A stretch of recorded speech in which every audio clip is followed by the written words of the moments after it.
Are you in lust or are you in love? A lot of people don't know the difference. A lot of people are in lust and not in love, but they think they're in love, but they're actually in lust. Yeah, you have to know the difference. Is it a genuine connection or is it just your hormones?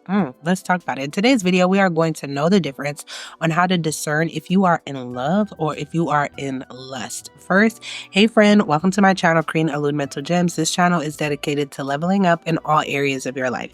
So let us learn together, read together, but most importantly, grow together. Now, without further ado, let's get into this video. In the process of editing this video and doing a little bit more research, I learned about limerence. Now, limerence, I must admit, is not something that I knew about or a term that I've heard before, but I'm describing limerence a lot in this video. And I did do a video about the addiction to love based on the book Addiction to Love, which is similar in limerence also, which I'll have pinned in the comments. What is limerence? What's limerence? Well, limerence is when you're addicted to another person. I describe it as like an infatuation on steroids, and it's where you're totally obsessed by the other person. The first thing you do when you wake up in the morning is you think about them. The last thing you think about at night is the person that you're obsessed, addicted to. And even you dream about them as well. You also start reading into every single signal and sign when you're interacting with that person, how they respond to you, what they say, what text messages. Yeah, in simple terms, it's an addiction, it's a crush on steroids, it's total obsession, infatuation to another human being, and it's not healthy. It is an addiction. It's no different really in essence to any other addiction. And the question for me is, what are we avoiding dealing with when we have limerence? There's some deeper pain within us that we're not addressing. Limerence is a psychological state of intense infatuation with another person that's characterized by obsessive thoughts, feelings, and behaviors. So symptoms are like intense longing. Like a person in a state of limerence may have an acute longing for emotional reciprocation, obsessive thoughts. They may have intrusive or sad thoughts about the person they're infatuated with. Like they think about this person morning, day, and night. Create fantasies in their mind. Emotional dependence. They may become emotionally dependent on the other person. Fluctuating feelings. They may experience fluctuating feelings of exhilaration and despair. Uncertainty. Limerence is based on uncertainty about whether the other person also desires you. Even if the person does show some interest, you're constantly in your head about, do they actually really love you? So comment below if you've heard of the term limerence before, but this came from psychologist Dorothy Tennove, who coined the term in her 1979 book, Love and Limerence. Limerence is a difference from love and lust, and it's also distinct from sensual desire. While limerence isn't classified as a mental illness, it can cause significant distress and interfere with daily functioning, and I do think it should classify as a mental illness. And at some point, one or another, you may have dealt with limerence, but there's different groups of people that deal with limerence. It's people that is addicted to love, okay, period. So you daydream a lot, you want to be in relationships a lot, you little girls, women, period, deal with limerence on a larger scale than men, because since we're little, we were taught from Disney princesses and all of that to aspire to marriage. Like you have no self-worth if you're not married or have kids, and you have to create this dream life for yourself in your head, the wedding day and all of that. So then you start to create that fantasy and put it on every man you meet. And this is why little girls are susceptible to giving it away so quickly to men. They're more susceptible to getting their hearts broken or getting hurt or played, because they create a fantasy in their mind that they feel like every guy is it. And so he can tell you any sweet nothings, you'll fall for it. And most women become bitter as they age and realize, no, every guy you thought was it was not it. And limerence was taken over with that obsession. Men do go through limerence too now, okay? But it's just not on the scale that it is for women.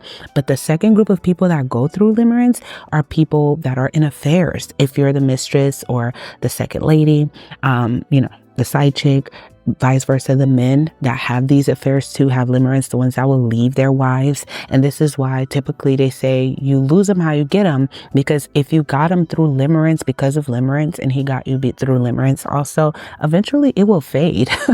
It will fade. That is an excellent point. And as often as I talk about limerence, still so many people don't know what it is. Limerence is like a hyper infatuation. Infatuation is what is at the start of most romantic relationships. It's the butterflies. It's where you're excited to see them. You think about them all the time, but you can still function. You can do your job, you can parent, you can do all the things that you normally do. Limerence is basically obsession, but it's actually more dangerous than that. It basically takes over. Limerence is a hyper fantasy that you actually believe. It fogs everything. So everything that you normally thought about as good or healthy or happy, sometimes limerence will take over. Limerence happens typically when there's not a place to explore the relationship, like an affair. Even if you work with each other and see each other all the time, an affair has that adrenaline rush of doing something that you know isn't right. Plus, because you can't actually explore the relationship in a normal fashion, going on dates and slowly spending more time with each other. Every interaction that you have with this person is heightened. And then every time you leave and you don't hear from them for just even like hours, you crash because limerence actually gives you dopamine hits. The same amount of dopamine that you get with cocaine. So limerence is actually a chemical addiction, not just the physical of the emotions, it's chemical. And because like in a normal relationship, you start to get those butterflies and you see them and you're excited, it's that lust, that romantic love. And as you spend more and more time together, you're able to see either the red flags or the flaws, and you can start deciding, hey, this isn't probably a long-term person. Or you can just kind of think, this is somebody that I want to get to know better. This is somebody I want to go into the next phase with. Those hyper infatuations of a limerence, because if you do not have space for it to grow, continues. What happens in most affairs is you usually, knowing that it's wrong, try to stop it. Multiple times. Every time you stop it and you don't talk for either 1 week, 2 weeks, 6 months, once you start talking again, those feelings come rushing back. You get that high feeling. When you get that high feeling, you tell yourself, well, this must be the ultimate love. This is what romance novels are based off of, movies, Disney princesses. And you convince yourself that you've met your soulmate, the love of your life, not realizing that because you haven't had the space to actually explore it, you're failing to see red flags. In a normal relationship, you are able to see things and typically take space or whatever you need. But because of an affair, you are unable to really truly see the truth. So it remains in this hyper fantasy state. Now, sometimes people leave to be with their affair partners. And how long will the limerence last? Anywhere from 6 months to up to 4 years, depending on them, depending on how they're able to cultivate the fantasy and the fun of everything and prolong that normal, mundane everyday. Limerence is not love. Limerence is a form of attachment. And let me be clear, you do not have to be in an affair to have limerence. In fact, what stalking most stalkers have is a form of limerence that's one-sided. Sometimes you can have limerence towards somebody that has zero affection for you, and you make up and build this thing in your head where you start to actually believe the truth of it. Now, in affairs, typically most people have a limerence, even if you're a single person with a married person. That's typical and common too. Now, again, it's about a little over 60% that have limerence that are in affairs or that believe that they have limerence. So not everybody does experience this. However, those who do have a really hard time getting out of it because they fantasize and have made this person out to be perfect, soulmate, twin flame, when it's really just an obsession and an attachment. So in that context, affairs will have you to believe that this is your dream guy. This is it. This is who it is for you, when in fact it's not. It's just the intensity of moving fast and getting physical. But eventually it fades, and then you put that obsession to somebody else. There's people that just have chronic limerence, right? That's the third group, is people that just didn't really grow up with love and affection. Whether your parents never told you they loved you, you didn't get hugs, or you're just not used to being loved and being showered with that. Maybe you were touched without your consent when you were younger, and you've always trying to fill a void of love, okay? So you constantly look for that in other people, and when someone give you an inch of attention or an ounce of love, you become attached and obsessed to them, and then have limerence where the obsession is real. It's so sad. It's so heartbreaking. But this is mostly the group of people that go through this the most. This is why you have to fill that void with God, with the love of God. And I'll just add this note, because God was revealing this to me for just anyone who this might be relatable to you, is that if you struggle with limerence, but you're not yet married, you're not yet with your kingdom spouse, your kingdom husband, your kingdom wife, it's probably because God is holding out until you get rid of this, until you cling on to him to free yourself from obsessive love. He does not want you to replace him with whoever you marry. And there might be a delay in your romantic life because you have made whoever you're dating or whoever you date God in your life. You obsess over them, you think about them.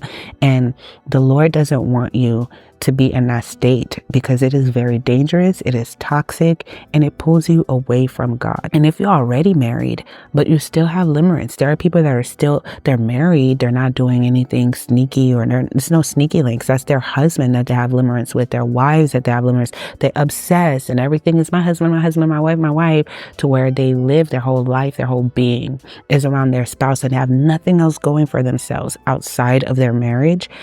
This is also dangerous because it can pull you from God also. God should always have that number one spot. If you're not Christian or, believe in any of that, okay, whatever. But for those that find this relatable, you might see that those women do unfortunately tend to get cheated on by their spouses more often. Those who are married, but you struggle with limerence, your husband is probably the one having an affair, or your wife is probably the one having an affair, but you put rose-colored glasses through it and you just don't see it. And eventually, when they find out that this is happening to them, it can end really, really badly. Oh my goodness, I wish while I was recording this, I knew about the whole limerence thing. I would have just went in, but I wanted to add this tidbit because I'm just learning about this term too. And I definitely feel like I talked about it without knowing that this was the term in the addiction to love video. So once you're done with this video, if you want to go dive deeper into your problem with addiction to love, I suggest you watch that video because it is very helpful. It even helped me because I used to struggle with the over fantasizing, etc. Like I said, we all at some point or another might have struggled with limerence. The last thing I said, the most dangerous form of limerence is, the show You. I watched like one season in the past when it first came out, the first season, and then I done strengthened my walk with God and I just couldn't stay watching those type of shows. But he definitely struggled with limerence because limerence can get to the part where you want to unalive your spouse. Just finished eating ice cream in the bathtub, and now I think I'll tell you someone's anonymous family secret. A year ago this month, I experienced limerence for the first time in my long life. And if you don't know what limerence is, you should look that up. It was irrational, overwhelming, and all-consuming. It took 3 months to tame down at all. And I would look for that man today if my husband were to pass away. I love my husband. He is a good, kind man. But during this time period, I planned leaving him. I planned unaliving him. This is messed up. It was a wave of hormones that took over my brain completely. It's been hard, but very enlightening. People need to know about this. Not that I've told anyone at all. Yeah, you see, it can get to that point where you stalk. You take the person out of here. You get very angry that they're ignoring you and they don't want to talk to you. It gets to that dark place. And he's like the best example that I can think of. Someone that will do that. They'll key your car, slash your tires, do all those things. You have a form of rage and entitlement. Anyone who does not know how to leave with grace, you break up with them, they won't leave you alone. Like the baby mama, crazy ex-girlfriend, the crazy ex-husband, the crazy ex-man that comes and take you out of here. Those people struggle with that too. And so there's a dangerous factor of that. And that's why I think that it should be labeled as a mental illness, though all of us deal with it, but it's a reversible mental illness that you can heal with knowing, being aware, going to therapy, prayer, fasting, knowing that this is not a right spirit. God does not give anyone an obsessive spirit. If you have an obsessive spirit, you have to know that that is not from God. Okay. Like an obsessive spirit is not from God. He will never give you a partner where he desires for you to be obsessed with that partner or obsessed with anything really. Okay. Outside of God. If you want to be obsessive, be obsessed with God. That's who you'd be obsessive with. Let's get back to the video, but I just wanted to add that part. Comment below what you think about limerence, but let's go back between genuine affection. So how do you spot if you are in lust? What are the red flags of lust to know the difference? Okay, Kareen, am I in lust or am I in love? First is, are you over fantasizing about this person? Are you falling in love with a version of them that you have created in your brain? We talk about this a lot on this channel. I did my video, if you're about being addicted to love, I'll pin in the comments because a lot of us are just addicted to love, okay? Part of it is you over fantasize a version of the person that doesn't exist. That is a sign of lust. You don't know the real person yet. You don't know the genuine person yet. You just created a version of them and you've already fallen in love with them. When you do this, it makes you avoid red flags that the person may have, because how you see them in your brain, it's like you make excuses for them to be how you see them in your brain. It's like you become delusional, right? So you're not seeing them for who they are, but for who you've made them to be in your mind. That is in lust. When someone shows you who they are, believe them. In the words of Maya Angelou, one of my favorite quotes. And she said it, and she's right. When someone show you who they are, not once, not twice, believe them and stop trying to believe the fantasy that you have in your mind. This prolongs you staying with someone you don't need to stay with, and you end up married with someone, having kids with people that you don't need to be with because you don't want to believe the red flags. Another sign is like you don't know this person, right? But you feel like they are your husband, they are your wife. You've only talked to them for a few, like you don't know nothing about them. When people tell me stuff like that, oh, the Lord says you're my husband, I'm your husband, or we should get married, or blah blah blah blah blah, or you're perfect for me. Listen, I've had people profess their dying love to me, like we should get married, the Lord put it in my heart and this and that. I'm like, okay, you don't know me. You don't know me. When someone don't know you, and I know how God was, for some people, God really will tell their spouse to go up to them. I feel the Lord will tell me too. The Lord won't just tell you, he'll tell me too. That has to be your response. How come the Lord is not communicating with me that you're my husband? I pray too. What do you mean? We have that connection, darling. I will know who is for me. The Lord will put it in my heart too, not just you, because many people will come and distort that, right? But when someone doesn't know you, they don't know nothing, but they're not getting the chance to know anything about you, to know the essence of you. Will you even make a good wife? Will you even make a good mother? Who are you? The essence of you. Will I be happy with you? Are we compatible? None of those things are in question. They're looking at your physical outer appearance and then already claiming you as theirs and claiming you as their wife or their husband. Have to be very, very careful with that. That is lust. And women do this too. You don't even know the guy. You don't know nothing about him. You don't know how he treated his exes, how he is when he's angry. If y'all compatible, y'all move fast. Y'all decide in your mind that this is your husband. You ain't even had an argument. The first date should not tell. I know they say, oh, man knows what he wants. A woman, that can be very dangerous in a lot of ways if you're not leading with God, okay, with discernment. Like God can on the first date show you that's your man. That's your wife. He can show you that even before you date. Like, come on, I believe in that. God is the perfect matchmaker, right? When you trust him. But when you're on a date, God ain't tell you nothing. It's just your feelings. Those butterflies you feel in your stomach is lust in you. Because he look good, she look good. That's that. And you believing that this person is it? No. We have to be careful with that and get to know people, get to know arguments, argue with each other for the first. I'm not saying argue to fight, but like debate something. See what their opinions are. What's your opinions on religion, politics? Where do you stand with rearing children? Are you for corporal punishment? How are you going to beat my kids? Like, I need to know things like that. How are you going to deal with regulating yourself before you speak to my kids? Well, our kids, I can't say mine. Like, how are you going to be? What kind of father are you going to be? How are you health-wise? Are you going to lead me into making healthy choices? I did a video also on my dating. Actually, I'll put my dating playlist in the comments so you guys can check that out on questions to ask before marriage and all of those things, and to take your time, because there's many traps that come in. You really think that you know better, but you don't know better. And the Lord will teach me. You don't know better, Kareen. Let me teach you. The Lord has taught me. The Lord has taught me a couple of things. And you learn to just move slow. Especially as women, we tend to move the fastest. And men not move fast and love bomb. They always have their ulterior motives, and be careful with that. But we fall in love very, very quickly. And you have to slow down and let people prove to you that they're worthy of being in a relationship with you. And then you prove to them your worthiness also. Okay? So it's not a arrogant thing when I say worthy. That's not what I mean. mean, but I mean in the sense of that I don't have to waste my time with you. You're not wasting my time. I can give you my time. Like, you're worthy of my time. Y'all know what I mean. Usually when it's lust also, everything moves so quick. So the fire is hot, hot, hot, hot, hot, and then it dies down.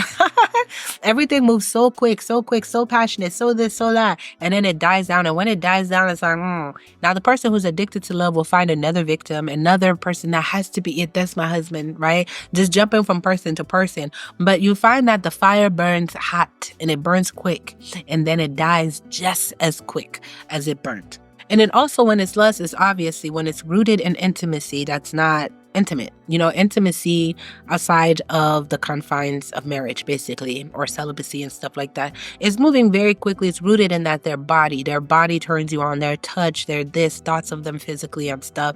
Then you're not thinking about their kindness. And when I say kindness, I don't mean the kindness you've created in your mind. You've created a scenario or daydreamed of them helping an old lady down the road, and then you created an image of them rocking the baby to sleep. You've never experienced this man rock a baby to sleep a day in your life. You've never experienced him helping an old lady cross the street a day in your life. But you've already created that image in your mind, right? So now you're daydreaming of that. That's not reality. I mean reality.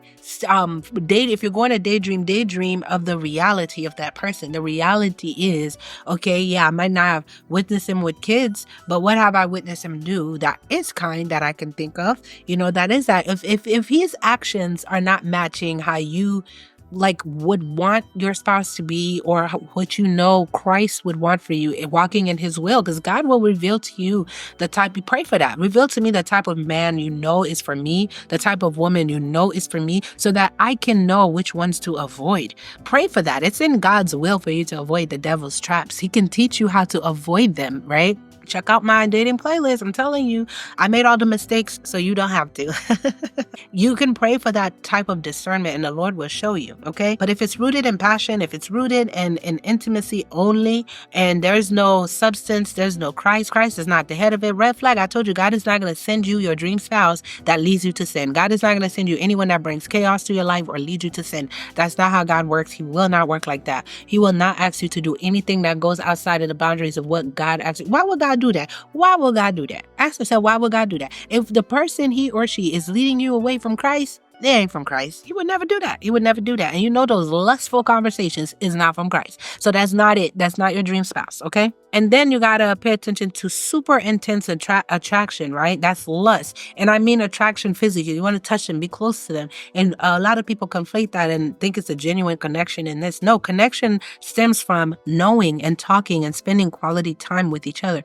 Like they say, serving God is not a feeling. It is a decision. It is a choice daily. You wake up, he's with you. You know why God said don't serve him based on feelings? Because your feelings are temporary. They change every day. There's days I wake up and I feel like God is not there. That's my feelings. That's me as a flawed human. But what is the facts? He is always there. He is always with me. His Holy Spirit lives within me. Okay? That is the fact. That is the reality. So if I serve God based on my feelings, and because I woke up today and I felt like, God, you're silent, then I would turn away from him. No, I've known and I've come to know the fact is that he is always with me. And this is what God means by serve him. And love, I asked you guys this question to debate in the comments. I'm curious to see, because I had this conversation with some friends of mine, and most of them say, love is a feeling. But I'm like, love is a decision. It's a decision. It is, yes, a feeling plays a role in it, but the feeling can die out. I don't believe love goes away per se. You don't just stop loving someone, but you're not always feeling in love with the person. You're not always feeling lovey-dovey, but that decision that you made to love and be there with that person uniquely, that is what keeps you faithful, that keeps you in the relationship, right? So comment below, do you agree with that? Because that's the essence of what I'm talking about here, that you cannot serve God based on feeling, just what are the facts? What are the reality? This is what the devil tried to use your feelings against you when you're serving God. But then you got to remind yourself of God's promises. You read your Bible and you remind yourself, no, this is the reality. This is the truth. This is how you rebuke the enemy when he comes at you. And then this is how it is with love, how you avoid temptation, how you remain faithful. The choices you made, you uphold yourself accountable to that choice. choice that you made to love that person no matter what you feel today. You woke up today, you're not feeling them well, go to sleep and wake up different tomorrow. You know what I mean? Because you've made that decision to love the person. Do y'all agree with me? Are y'all feeling me? But lust is an intense attraction that's not rooted in love. It's just a feeling. It's a feeling. There's no basis. There's no solid ground for that feeling.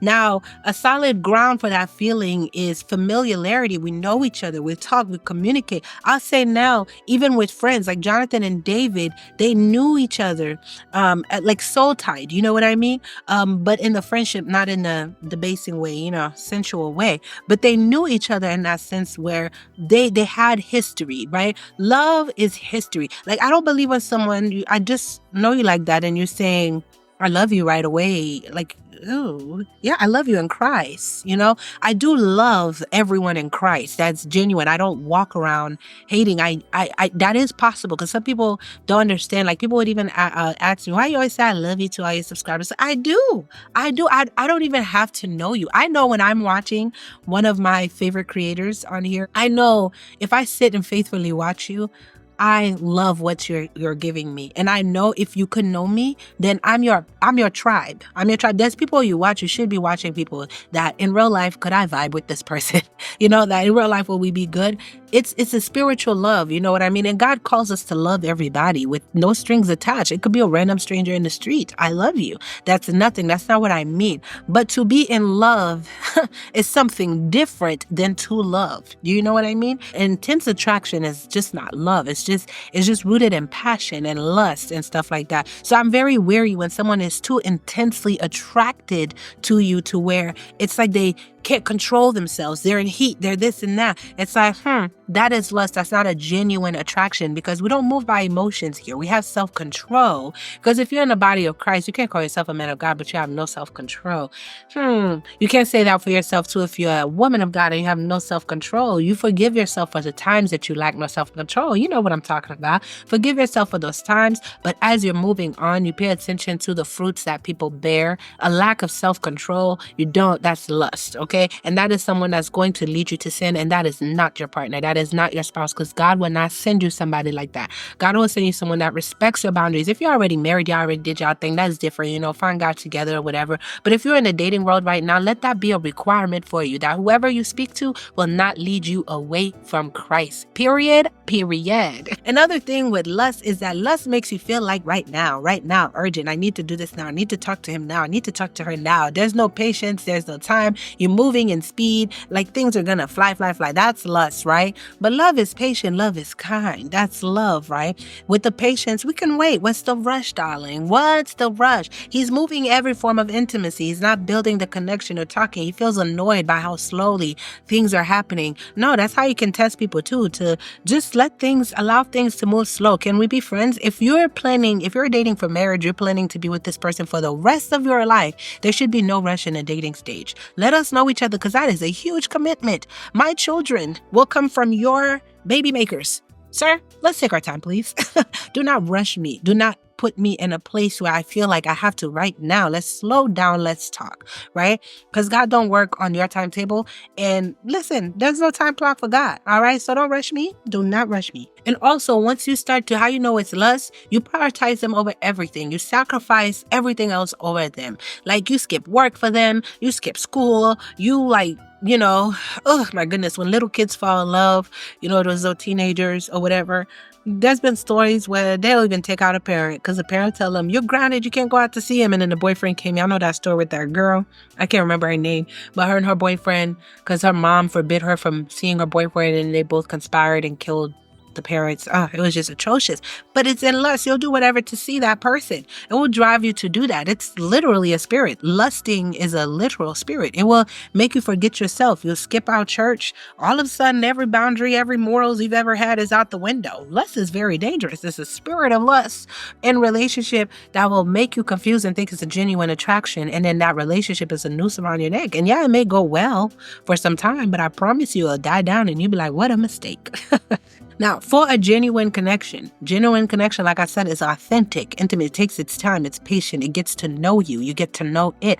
And you're not attracted to the person on their physical alone. Yes, you can physically be attracted to them, but mentally you're attracted to them. Their pride and love and zeal for God, how they are with children, how they are with their mom, their sisters, or how they care about themselves, and their ideologies on different topics, their opinions on things. You know, you love this person's character. You get to know their character, and the intimacy, it comes from knowing that person's character and how they go through life, how they are with people. Do people always have bad things to say about them, or do they bring joy wherever they are? Do people love their presence? Do they bring a sense of calm and peace everywhere they are? Because you know that person will always bring a sense of calm and peace into your home. This is a genuine connection. When you find yourself loving these things, these characteristics about the person, and not just the shallow characteristics, then you know you are in love. And then you're not rushing them. You're allowing them to show you that true personality. You're patient with it. You're allowing them the chance to open up and, you know, beyond the bubblegum stage, the butterfly stage, and the stage, the honeymoon stage, you're allowing them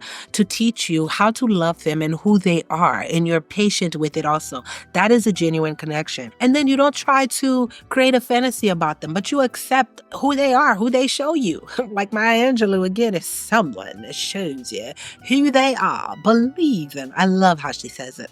So poetic, right? But you allow the person to show you who they are and not the fantasy that you've made up with them in your mind. That's when you know you're genuine. This is a genuine connection. This is who you are, not who I've made you to be. And if you constantly fantasize over people, you need to pray over that also. Like, Lord, please remove that from me. Why do I do that? It's that rejecting spirit. You've been rejected so much. You create that for yourself. You need to work on that. I did a video on the spirit of rejection. It does that to, it torments you into doing that with people. And then, of course, you guys are equally yoked. You guys are compatible spiritually. You guys are compatible academically. You guys are compatible in every sense of the word, like health-wise and this and that. Y'all on the same page. It's not like two completely polar opposites. It's like, what are these people doing together? But you know you're about to raise children. Y'all agree on how you're going to raise children. They're not going to beat your kids. You guys agree on the lifestyle you guys are going to want, you know, how many times y'all going to want a vacation, how we're going to eat in the house, workout schedules, you know, how we're going to praise the Lord, our religion-based. Career-wise, do you plan to work after having kids? He needs to ask you those type of questions. You need to let him know where you stand with that and stuff, how he's going to provide and stuff. Y'all just compatible in all of those sense, and y'all in sync. That is a genuine connection. And then, can you guys hang out without it getting intimate, without him touching you or making jokes or being too sensually? Can you guys just talk without that? Have real genuine conversations without that? Can you guys do that? And if it starts strong but remains steady, it's consistent. It's like he's consistently trying to reach out, be in your presence, talk to you, going over and beyond for you. You're doing the same, and it's consistent. You can tell it's not rooted in emotion. You know, no one's in their feelings all the time, but it stays very consistent. Then you know that's a genuine connection. But I'm talking about the ones that fizzle out, that start off strong, but then they fizzle out. You've got to be careful with that. And then, of course, it's not lopsided. It's not a lopsided relationship where one person is giving more than the other, but everyone is equally giving the same energy in the relationship. That is a genuine connection. When you find that one person, you're giving a lot, you're giving your all. You think this relationship is something that it's not. It has to be equally reciprocated. Everybody's giving the same type of energy. And if you're not receiving the same type of energy, this is really lust for me or for him, you cut it off. If he's giving you a lot of energy and you're not reciprocating it too, you're not attracted to this person. Let it be, let it go, right? But if you're constantly like giving this person all this energy and they're not giving you the same energy, darling, move on, because you are in lust. And then also, do you feel safe when you're talking to them? Do they feel like home? Or do you feel chaotic? Do you feel confused? How do you feel when you talk to them? Do you feel safe in their presence and communicating with them? How do you feel when you guys communicate? And then lastly, of course, that I'll say is the biggest one, is that when you find you're not obsessed by them, you're not consumed by them, you are free, moving, and you can do stuff like they're not all in your like that is the biggest sign it's a genuine connection. Yes, you're in love and they're all this, but you're still able to live and work and not be distracted and consumed and all of this stuff by them. That's a genuine connection. But when you find you're so consumed by this person, that's not a genuine connection, my dear. There's nothing wrong with infatuation in the beginning stage because that's what draws the man to reach out to you, right? That's what draws the woman to reciprocate you reaching out to them, right? So I'm not saying there should be no kind of infatuation or something like that, or what you would deem lust, like, ooh, he look good. When you come talk to your eyes wide up and you want to talk to the person. I'm not saying that, okay? Because listen, when Jesus would set them up, when God would set them up, in the Bible, the man always, look at Adam where he saw Eve, bone of my bone, flesh of my flesh. Ooh, I am well pleased. He was speaking poetry, darling, because he was happy to see Eve. He was attracted to her beauty. God didn't give him a dusty old looking, so you can be attracted to the person, but do not let it be the main factor. There's nothing wrong with that. And it's healthy to have a little bit of especially once you're married, you can have a little, ooh, when I look at you, it's just, things happen. That can happen. That's normal. But it's when it becomes an obsession and you idolize the person, and then you cannot tell the difference between, because a lot of people are married and it's not a genuine connection. It's not a genuine connection in a marriage. It's still lust. It's still lust in the marriage. Y'all married for a reason. This is why once the woman starts to age, the man looks for somebody else he can lust after. Or the man loses his money, or he loses his swag and stuff like that. And then she starts to cheat and sleep with the gardener. Because what attracted you to him in the first place was lust.